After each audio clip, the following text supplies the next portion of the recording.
here on another episode of Car Talk. Today we're going to be going over just kind of what's been going on with the team so far. As you guys can tell, or maybe not tell, I did cut the mullet off. The mullet is completely gone. Chopped it away. Why did I do it? Kind of going over why, the reasoning behind that, how long I had it, why did I have it for so long, and what do we expect post-mullet Robert to do now, right?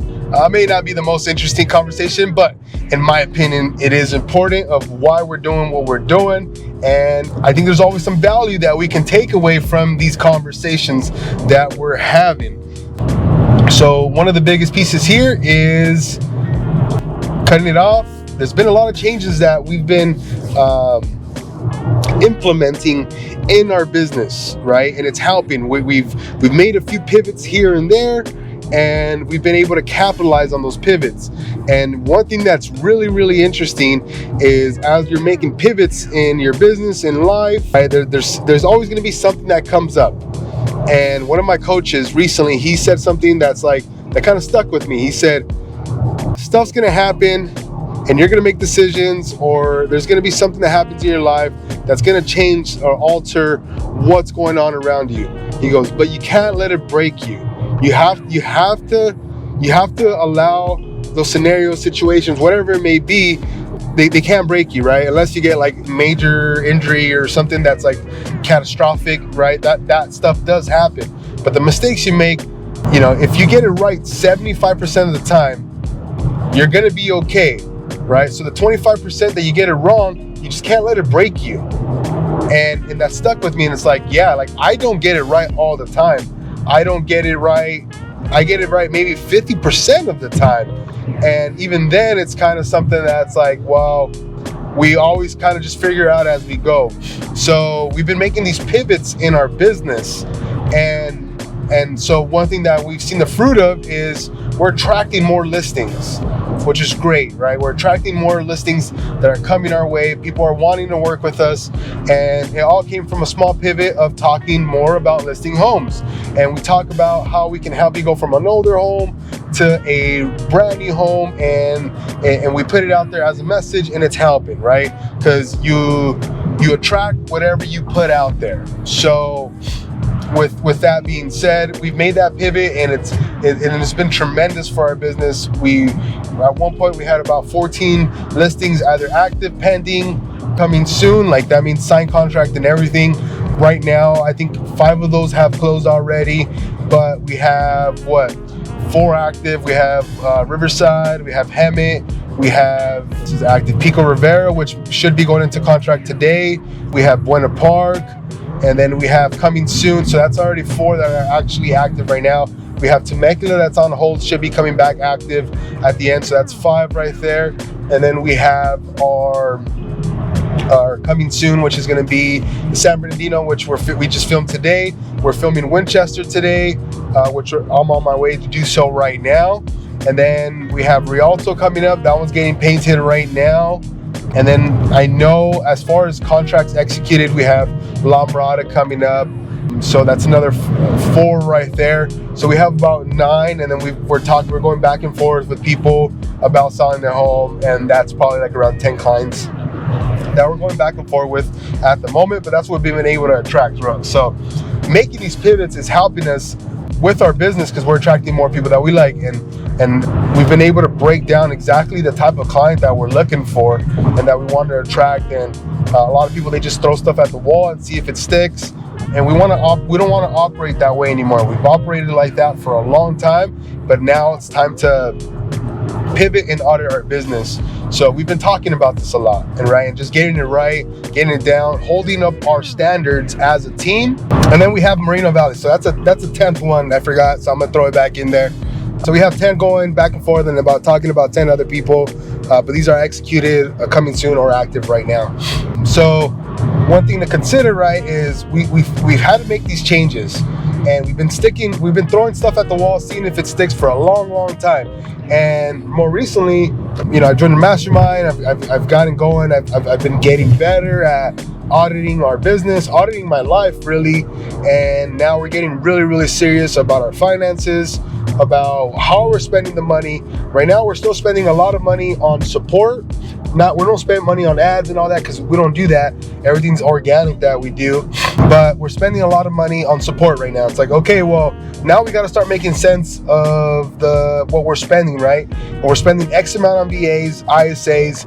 Is it adding up, right? I have an assistant, all this stuff. Like we got to make these pivots. One of the things, going back to the hair being cut off, I started thinking about the clients and the agents that I'm trying to attract, right? Because I'm also in the agent attraction business, which I want to get the right people around me. I want to be able to grow in that sense of agent attraction and then attract the right agents. So personally, like me, I don't really help too many buyers that are going to be at a certain price point. Personally, now my agents will help them, and I'll send them over to them, and that's great. Gives them an opportunity to grow their business, and then we get to help the families out. And I don't feel like I'm out there just driving around, not being productive. Even though I'm helping the family, that's not really what I'm doing. The families that I want to help are going to be in that $1.2 million to about $2 million range. Those are the families I want to help.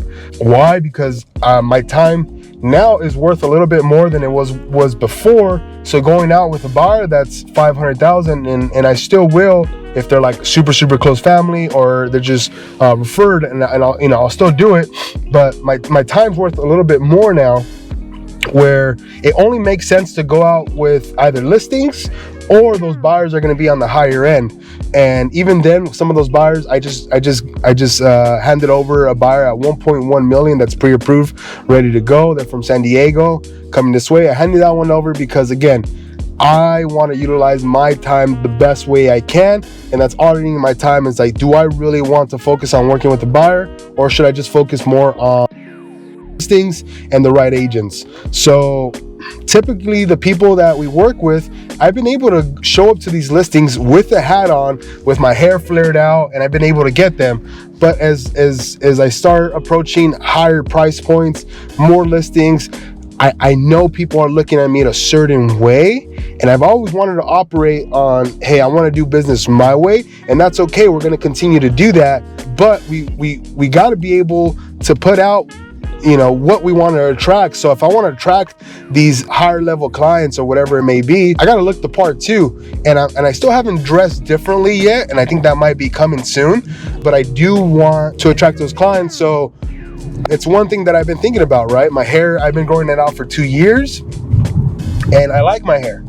And I've always like going back to like middle school, I always had like the Dragon Ball Z look.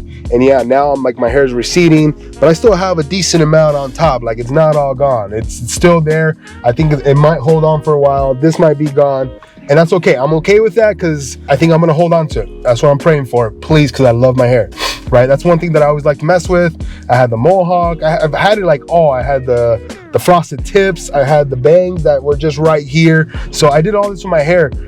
Going into 8th grade, back then when people didn't get their feelings hurt and all that, we would have awards. Most likely to succeed, most popular, the biggest athlete, whatever it was, right? We had all the awards. Well, for 8th grade, I got nicest hair, and I took pride in that award, even though right before we took pictures for that award, the guy jacked up my hair. Doesn't matter, the barber. But I enjoy it, right? So I was like, hey, I want to do something crazy. I want to let my hair grow out. I want to be me. And that worked for a long time. But now we're starting to hit a point in our business where it's not going to work anymore. And so we've implemented some standards in our team, and we've gotten really serious about these standards. And one is production, right? And it's activities. We're really big on doing the right activities daily. And we have to do that. And we have to continue to do that so our business can grow, right? You stop prospecting, your business dies. Whether it's through referrals, whether it's Instagram, Zillow, whatever it may be. The lifeline of our business, and this is just our business in general, this is how we operate, this is our motto, is prospecting. We prospect, and that's what we do. And that's the culture we built. And people who have joined our team, not big prospectors, they just want to help friends and family get those phone calls. That's cool, but that's not what we do. We prospect, right? And we get the referrals that come in and all that, and that's great. Now, on the other side of that, we've implemented some stuff at the office now, right? We got a new office. The office is kind of messy sometimes. It's a bunch of dudes in there. There's a few females in there, but for the most part, like, we're showing up, and we're kind of showing up however we like. Always in a hat and a jacket. Some of the guys are a little bit younger. They're showing up in hoodies. Sometimes they're showing up in sweats and Crocs. They're showing up in tank tops and shorts. Not all the time, but they were doing it, right? Like, leave the gym and then go straight to the office, and it's okay. But we started asking ourselves, what kind of team do we want to be? What kind of standard are we going to hold ourselves to be able to attract these clients, these agents? And the way we were operating wasn't going to work. The way we were operating just wasn't going to cut it.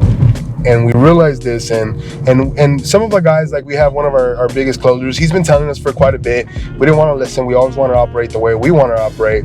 But now we got to listen. Now we got to get better, right? And I'm glad we're doing it, because we can, especially men in general, right? Like, we can be pretty stubborn. It's like, no, it's my way or the highway, and I've always been that way. I don't like anybody telling me what to do. But so it was a pivot that needed to happen, and it came at the perfect time. So now we're able to implement this, and I still hadn't cut my hair as we implemented these standards and kind of a dress code, so to say. It's not really a dress code, because most people are showing up to the office nice anyways, and you should be, right? You should have some certain standard for yourself, and that was kind of part of it. But I never show up in Crocs. I never show up in shorts, really. I show up in jeans for the most part, a black shirt, and then some jacket like this. But I'm always wearing a hat, because my hair was long. Don't want to comb it. It's a lot to maintain. I would just kind of comb it out. Let's go. Move on to the next one. And then more and more, I've been thinking to myself, I'm like, something's got to give. Something's got to give, right? And I've always told myself that, I asked me, when are you going to cut your hair? It's just going to be one day I'm trimming my beard or something, and I'm like, okay, it's time to go. And this past Sunday, that's what it was. I just looked at myself in the mirror, and I really asked myself, is this the type of look that I want to keep giving off? If not, something has to change. And it was my hair, and it had to go, and it was time.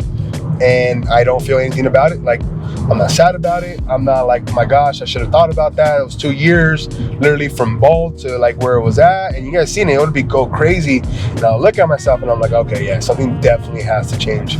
So I'm excited that it's going to change. I'm excited that we're finishing it up, right? So now, one thing that we should all be doing right now, and this is something I went over with our Hire Mastermind class. So if you guys are looking to get into a Hire Mastermind group, we have one available that we meet every Friday. You can there's a couple ways you could join. It's through our marketing group, or our top 3 in our team get to be part of that group as well. And our marketing group is one of them. So we have 4 people in our marketing group right now, and then we have a couple of people who are going to be joining the mastermind. So joining the mastermind, you don't have to switch brokerages, you don't have to do anything of that, but you just come on, and this is going to be for people who do the home tour model, because we have all the systems in place to be able to get you over 100 deals and all that. And that's something else. You want to have that conversation with me?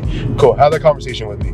But we've been going over auditing your business, auditing your life, and we're getting really clear on what we want, what we expect, and then who we want. We need the right people in the right seats, and we didn't have that for a while. So when we thought hey, we got it kind of figured out, we don't, right? And now these changes that we're making right now, it's what's going to take us from the 32 deals that we did in 2022 to the 103 deals that we did in 2023 to the 500 deals that we're expecting to do in 2024. And we're well behind, and we don't know how we're going to get there, but we're going to find a way to get there. So this is it, guys. A few takeaways, guys. Audit your business, audit your life, where you're spending your money, and where you need to improve, most importantly, to take you to the next level. And a lot of times it's just about getting around the right people and getting the coaching that you need, right? A lot of people, they make excuses for coaching. They can't afford it. You can't afford not to get coaching. I guarantee you. I paid a lot of money for the coaching that I have right now, a lot of money, and it was really, really uncomfortable. But that money that I invested in myself and what it's going to do for our business is going to help us go to the next level. So guys, if you guys have any questions or want to know how to partner up with us. We're always doing that. You can partner up with us at Real Marketing Group, the team. There's just a ton of ways to partner up with us. I don't want to confuse you guys with that stuff, but go ahead and reach out to me. The best place to reach out to me is probably on Instagram at Robert Bear Cedeno. I'll see you on the next one. Socal Cedeno, out.